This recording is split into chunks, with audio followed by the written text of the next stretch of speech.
survive, 'cause it's a setup. The death of rap legend Tupac Shakur nearly 30 years ago became one of the nation's most notorious unsolved murders. Hey, Keith, Metro Police, come over here. Then in 2023, a breakthrough when prosecutors charged this man with ordering the hit, the only person arrested for Shakur's murder, who now tells ABC News authorities have the wrong man. I'm innocent.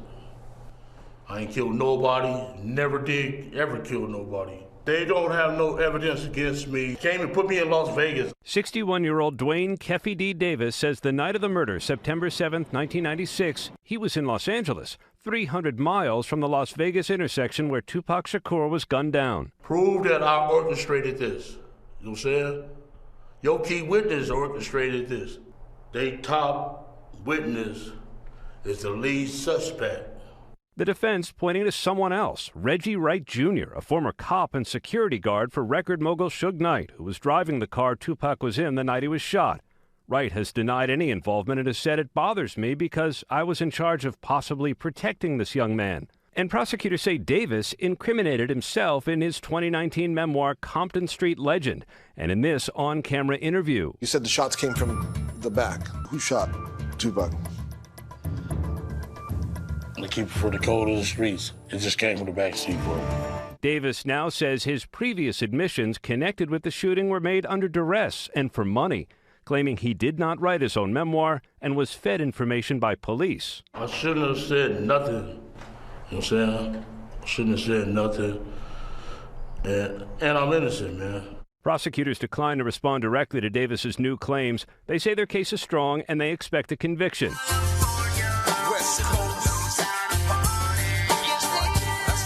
Davis's arrest followed years of fan-driven theories that an intense rivalry between East Coast and West Coast rappers sparked the fatal attack on Shakur. The crooked cops destroyed hip-hop. So at first, everybody was just using their homies. Come on, we going on tour. We going to this club. So now you're going to take your homies because you want them to eat. You want to give them a job. You want them to make some money, right? As you go to the club, driving to the club with just your homies, the police pulling you over, the crooked cops, and they're taking people to jail, right? So later on, these same crooked cops come to you and say, hey. Who are the crooked cops working for at this point? Well, the crooked cops is this. Reggie Wright Jr. on our side. No, I know, but whose interests are they working for? They working for the interest of the money for themselves. So this is how you got to look at it. Okay, so whoever's filling their pocket. Right, so now this is the thing, right? So once again, so now you got the crooked cops who's supposed to be the one carrying the guns for us, making sure they don't harass us. Now the police, I was smart to say, let a cop deal with a cop. So, you know, the homie go and say, hey, what's going on? You know, the police show us back and talk to the police. When you go back and you check all the boxes, every time something happens, the crooked cops infiltrated us, like the FBI infiltrated the Black Panthers back in the day. I'm Amy Goodman with Juan Gonzalez.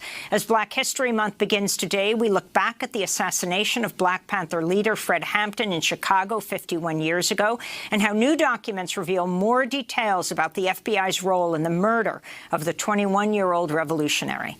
Fred Hampton was killed December 4th, 1969, when Chicago police raided his apartment and shot and killed him in his own bed. Black Panther leader Mark Clark was also killed by police in that raid. Authorities initially claimed the Panthers had opened fire on the police who were there to serve a search warrant for weapons. Evidence later emerged that told a very different story. The FBI, the Cook County State's Attorney's Office, and Chicago police had conspired to assassinate Fred Hampton. The director of the FBI's Domestic Intelligence Division, William Sullivan, and the head of the extremist section of the Domestic Intelligence Division, George Moore, both played key roles in planning the raid and the cover-up that followed. With regard to O'Neill, and they were complimenting him and rewarding him from the moment he gave the information and the floor plan to Special Agent Mitchell. They were congratulating Mitchell on what a wonderful job he did with this informant.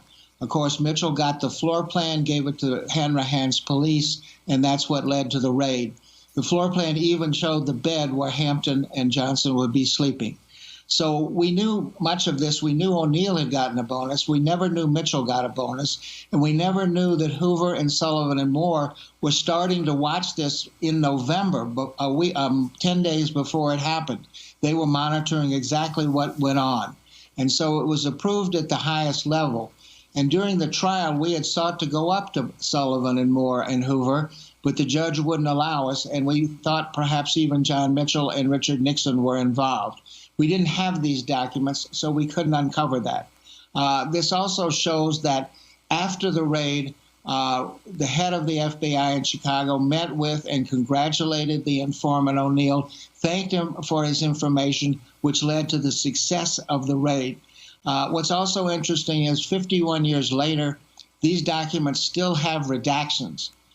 There's a specific redaction because an FBI agent had been called in front of a grand jury, and he was told, if you get asked any questions about blank, which is the FBI, leave the grand jury and report to your higher-ups.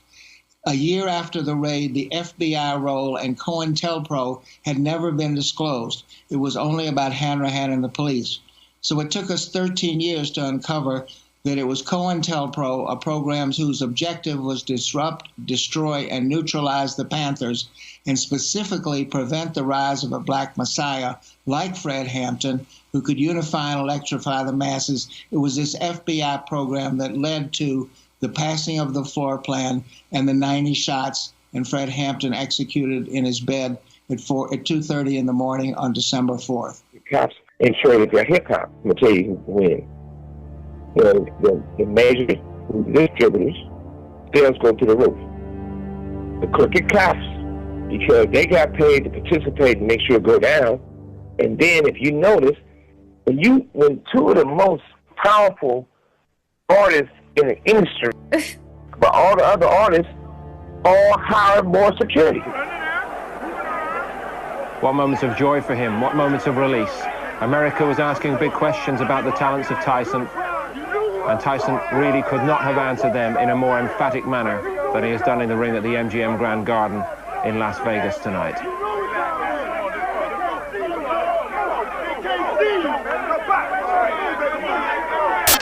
It was really a bad day when that happened. I just knew it was really bad. And I felt a little guilty about him coming to the fight, me pressuring him for, hey, bring the tape, don't forget the tape, you know? Shortly after the Tyson fight in Vegas, Suge Knight, Tupac, and the Death Row entourage got into a scuffle at the MGM Grand lobby and attacked a Southside Crip Orlando Anderson over a Death Row chain that Anderson supposedly took from a Death Row affiliate and Blood Gang member Trayvon Lane.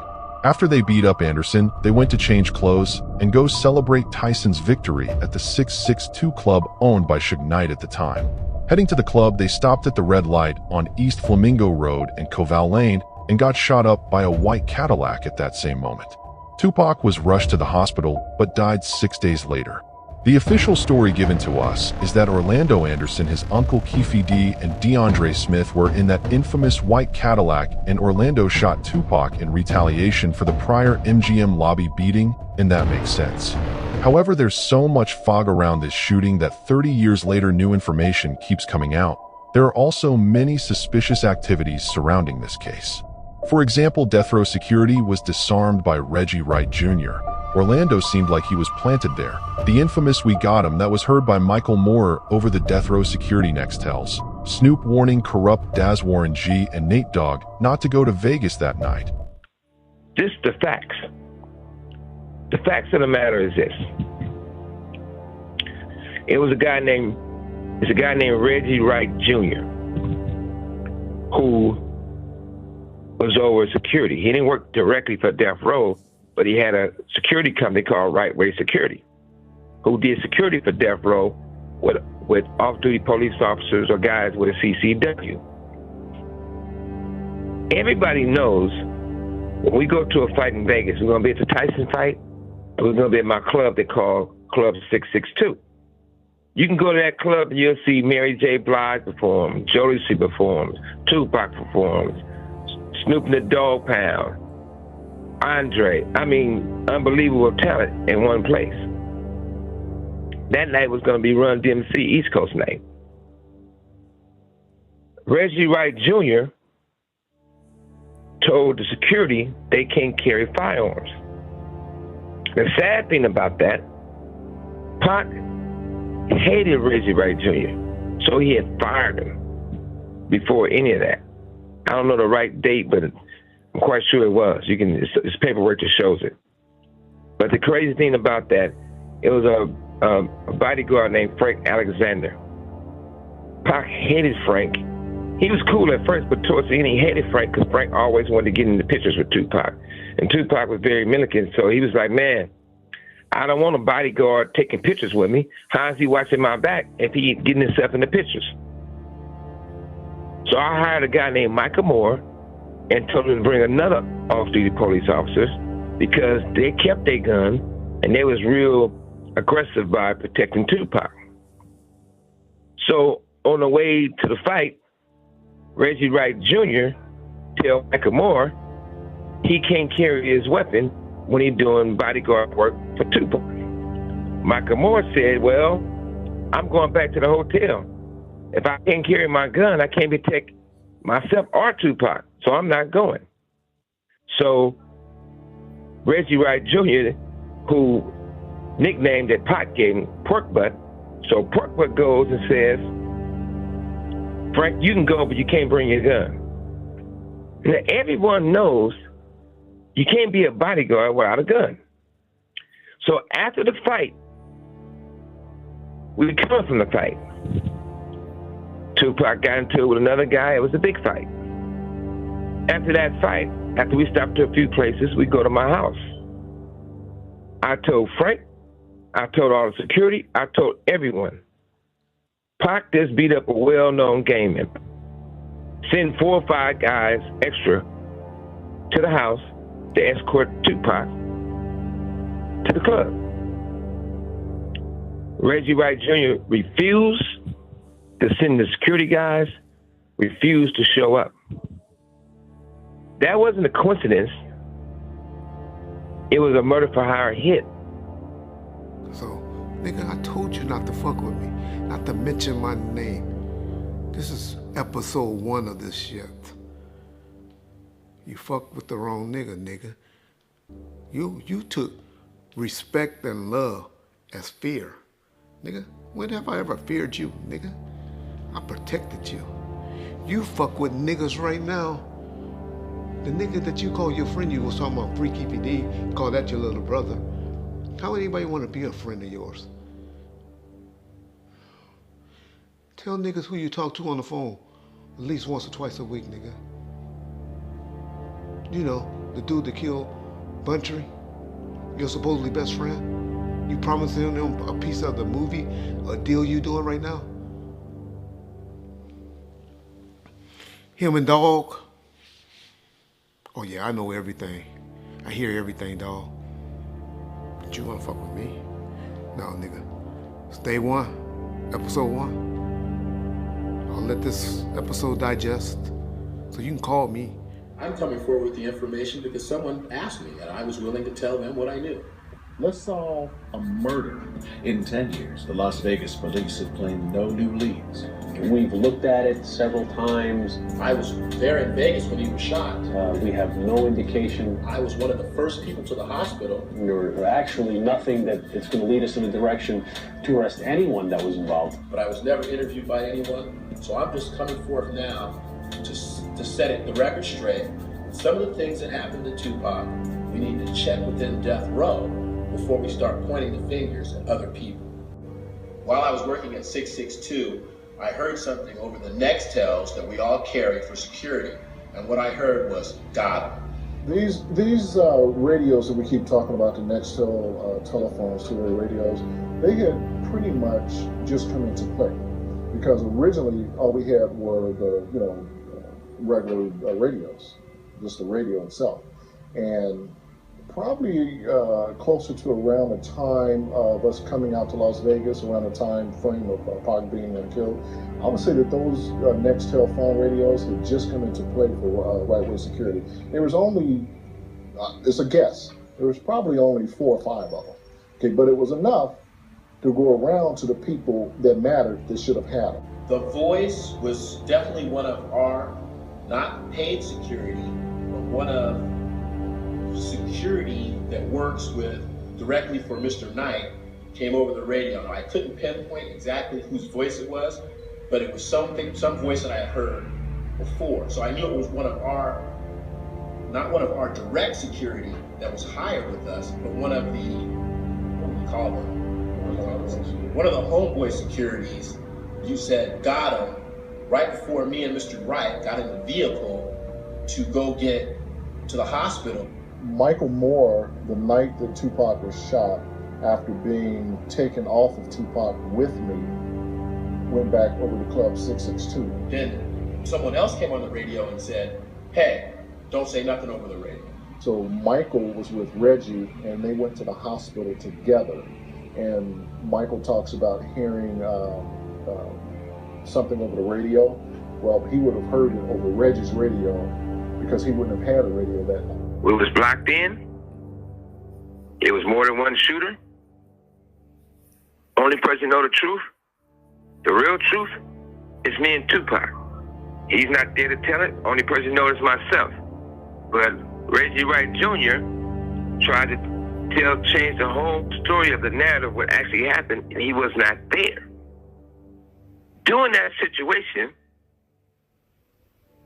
Snoop, who everyone knew at the time, wanted Tupac dead. Snoop had a meeting with Daz, Corrupt, Nate Dogg, the Dog Pound. Said, we're not going to Vegas. This is their words, not mine. We're not going to Vegas because basically something's going to happen. Somebody's going to get killed, right? So Corrupt tells the story, Daz tells the story, Warren G tells the story. Reggie Wright Jr. and Michael Moore in the car. They get on the radio and they say, hey, got him. Another guy gets on the radio. They say they think he's a white guy or a lawyer. And they say, hey, don't talk on the walkie-talkies on the radio. Don't talk on the air. Right? To move things forward, maybe, I don't know if it was 6 months or longer, however it was, since I've been in this prison right here. Somebody played that for me with Michael Moore said. So when I know that attorney David Kenner always says, you can be on your cell phone and people be talking like, hey, don't talk on your cell phone. Somebody listening. They recorded and you can't do that. They're listening to you. So I know that's his saying. So jokingly, I told David, I said, hey, was that you on the walkie-talkie? Because that's your line. Don't talk on the phone. Now you're the one saying don't talk on the walkie-talkie. So that being said, David Kenner goes and says, sure. I never had a walkie-talkie. I would never have a walkie-talkie. Would I need one for it? Never. So I'm saying, wow, he's so bent out of shape, but I was joking about it, right? I said, you never had a walkie-talkie? He said, that's not me talking on a walkie-talkie. I never said he was talking on a walkie-talkie. So that raised red flags. Didn't think nothing much about it. A lot of crooked cops got involved in hip-hop. Those same crooked cops, I felt that cost me my freedom, cost Puffy his freedom for now, cost a lot of people bad situations. And I think that they cost the most biggest two rappers in hip-hop history, Tupac Shakur and Biggie Smalls, their life. Everybody points the finger at everyone, but it all comes back to the same authorities. Even as you know.